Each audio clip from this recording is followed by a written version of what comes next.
Hi everyone. I don't know if it's morning or afternoon or night time, wherever you're watching this video from.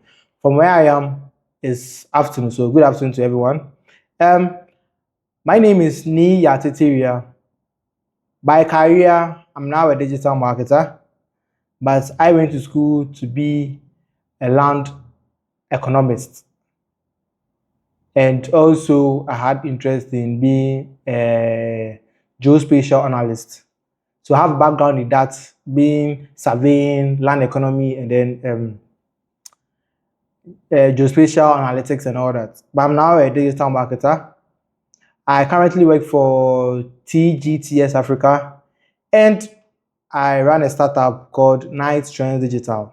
So what we do is we do anything digital marketing. That's we help brand grow both organically and paid through social media, digital marketing, SEO, and all that, so that your brand presence will be uplifted and we help you generate or get more qualified leads.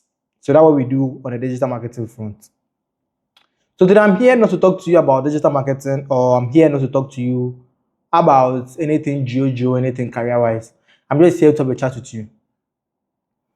So where do I start from? I'll start from the time I was doing my internship. That's about 3-4 years ago at Silver Star Tower. So I went there to do my internship. More or less was a necessary internship I had to do for my coursework at school. So I went there for the internship for about 3 to 4 months. And then mistakenly, I was going there to be directed to Lakeside Estates because of the properties they build and the land issues they always face and all that, because that was linked to my background. But there was a mix-up, and I ended up being at the main head office, Silver Star Tower, where they rent out properties and all that. They rent out office spaces and all that. So when I went there, I got assigned to the marketing team, specifically the digital marketing team. And my overall supervisor was Engineer Viglo. He was an civil engineer for the company and also head of the digital marketing team. And then under him, I was learning from Felix Alamensa. He was their digital marketer, videographer, photographer, and all that. So career-wise, that wasn't a good move for me, because someone who did geospatial analytics and all these property things, why am I now doing marketing with no background there? But because an intention was like, Charlie, I'll do it like that because it would mean more, it would be less work for me. So what I was doing was, anytime we get to office and he has a shoot, I go with him, bring my camera, bring my bag, turn on this. Oh, I don't know how to do it. How do we do it? We do it this way, this way, this way. He will show me how to do that. We are going here for a shoot. Meet me at here. I'll meet him. We're about to edit video. Just look through and choose the best one for me. Just use the phone to record this. All those small things that if you're not the main guy, you'll be assigned to do. Since we had no issue with that, I just loved it. I was just doing that because, hey, why not? And then I was using the Samsung Galaxy Note 8. Note 9, yeah. Samsung Galaxy Note 9, yeah. Samsung Galaxy Note 9. So that was what I was using. So preferably, it wasn't good for content creation or anything. So if we go for a shoot and he wants me to shoot a B-roll are more of like supporting images that we used when we are editing the footage. My phone wasn't clear enough, so I had to take his 13 Pro Max. By then, it was a very top phone to use for the shoot, for the B-roll shot. I'll shoot about 100 videos, and at the end, he would just select like 1 or 2 that was actually good enough to be used. I had no issue with that, and I just kept on learning from him, event to event, shot to shot. I started gaining the love for that. I was like, oh, wow, digital marketing, videography, and all these things actually sounds nice. So I then kept my heart inside and learned. In about 2 weeks for my internship to be over, there was no shoot for us to do. There was nothing for us to do. So what I did was, okay, how can I fill the void? Already, I was someone who liked to consume gold digger pranks on YouTube, preferably from some top 4 or 5 channels. Every day, I make it a point to watch their video. I've been cut out from their first video to their current video. So I was like, why is it that every day I go online, whether I have data or not, I find ways and means to go online to watch content, doom scroll, or do something. Like I always find the point to go there and waste my money or waste my time. So it's like, it came to my realization, how can I profit from always being online? I'm not an influencer, and I can't just start profiting from being an influencer. What I do is just go there and give people money. So I started searching for videos on how to get money from YouTube or online without showing your face or without doing all that, without being an influencer per se. So I was watching several videos and I found that you can have faceless channels. Wow. And I started diving deep into that rabbit hole. So what I learned from that was, I realized that with the gold digger pranks I watch, what I can do initially was I'll repurpose them. Repurpose them in the sense that initially what I was doing was I take this guy's video, every part I skip when I'm watching the video for my own entertainment, I trim it out. Every time I think what he's saying that it's not necessary, I trim it out. I trim. So for about 15-minute video, I then end up like 6-7 minutes of the most enjoyable part from the video for my view. So I decided, okay, I'll do that.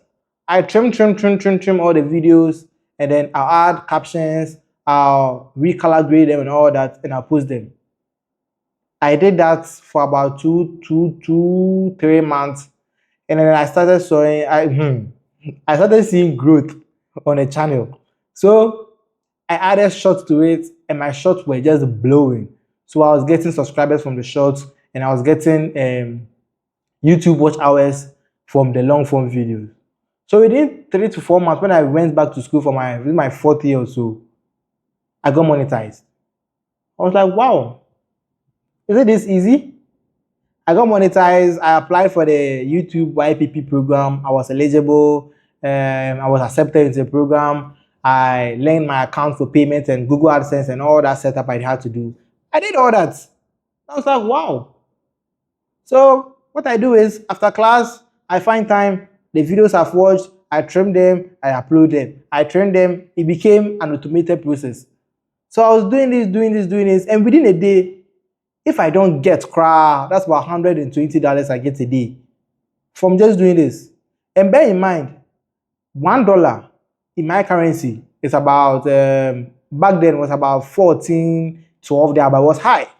So I was like, okay, there might be a good exit way. And it came at the right time. I was about graduating from university. So it was more or less like a quick capital that I'm accruing down, that when I have any business venture I want to join to, I have funds to fund that. So I was doing this, and I got so overly excited about this that this is where the main reason I'm doing this video comes in. So I had this very close friend of mine, Prince Charles. So when I was doing this and the money started coming in, I told him that, oh, Charlie Charles, this is what I'm doing, oh. So if you're interested, you can do. And I told him, I told my siblings, I told my cousins, I told almost everyone that was in my immediate circle that I'm doing this and I'm getting money from this. Keep in mind, I haven't gotten money from this about a year, about 2 to 3 months money I got from this. I started telling everybody about this. So when I started telling everybody about this, my siblings started to encourage me, oh, keep on doing it. Started to have a perception about, okay, now me is getting money. So I'm not saying that what they thought to, but like, that's what I'm assuming happened. Since they now know I have money, any support that might come from them, they might reduce it and rather gear it towards my other sibling, because now they know that I'm gaining some source of revenue or income. So I was like, okay, no P. I was getting about 30,000 cedis a month. 30,000 cedis a month. When you come to Ghana here, that's more or less like the amount of money our member of parliament receive. 30,000, 40,000 a month. And that was what I was earning as a final year student in university, a month. So I was just all over my head. I was just happy. I was telling everyone like it was going to last forever. And then we in Ghana here, we always have a perspective that it's not everyone that likes you. It's not like we in Ghana, that's human nature. People might smile with you, but they have ill intentions for you. But me being me, and the money was just overwhelming, I was just telling everyone. And from my view, I was thinking, telling everyone was encouraging them that they can also do that. So I started to, what's the word? Teach my friends how to also do it. Oh, if you want to do it, find a niche you are already happy doing without getting paid for. So me, that was a good example. I watch it whether I get paid for or I was already watching it. So find something like that. Cut it, do this, post this time, do this. I was just teaching everyone. But it seems not to work for everyone. So I think that's where the issue started coming from. It was not working for everyone, but still working for me. And I was like rubbing it in their face. So it became some kind of grudge people were having against me that I didn't know about. Fast forward, when I was about to graduate, um, I got demonetized. So what happened was YouTube had updated their policies and some other things they were updating and were like, oh, the video I've posted, it's not mine, and I knew it wasn't mine, but we're like, oh, it's not mine, and it doesn't fall under the fair play or fair use policy whereby it says it must be educative, it must be reconstructed, a whole lot of things. They said I don't meet any of those. So they said if I have an issue, I can reapply, showing them proof what shows I've made actual changes to the original video. So I made a proof showing them the process I go through in getting the video, editing it, posting it, and the rationale behind this, and I even added comment sections of viewers saying that I like your content, I like the approach you do, I like your edits, all these things. So I did that and I sent it to them. And I had a paper the next day. So I went to write a paper. And when I came back, I had a message, an email from Google, and we're like, okay, they are sorry for that mistake, but I've been monetized and I can now start earning from them. I was like, phew, that would have been a bummer. So I got remonetized and started earning money from YouTube again. So bear in mind, I don't know if it became a trend, but it's so almost every 2 to 3 days, YouTube will be updating their policy based on this fair use thing. So by the time I completed with school, I got demonetized again. I was like, these people, why are they playing with me? Keep in mind, everyone around me knows that he is getting money from YouTube, he has money, he has this. But this time, when I reapplied, showing them that, oh, this and this and that, we were like, no, policy has been changed, blah, blah, blah, blah, blah, blah, blah, blah, blah. Bear in mind, I had grown this channel to over 30,000 subscribers, and I had a particular YouTube short that had gotten over 4 million views. I had a YouTube video that was close to around 100,000 views, and I was averaging about 5 to 6,000 views per video. So the channel was really doing was when I got this message, it was a bummer. The suggestions I got was I have to re-clear everything on YouTube, like delete everything and then restart again. But I should restart in the form of a reaction video because that might be better. And then bear in mind, this channel was created not on reaction. So how YouTube works is, even how you view YouTube is, I see this particular video on my feed, I watch it, I go to your page, I watch your videos and they are all similar to what I watched. So okay, now I'm here to stay. So out of the belief, I come and I see a different format of video, I might not like it and I might not come back again. So I started doing a reaction video and I saw that it had dipped in, what's the name, views and every other aspect of it. And bear in mind, I have to re-get the 4,000 watch hours to get monetized again. So now the views were back to about 100, 200, 500, if I'm lucky, 1,000.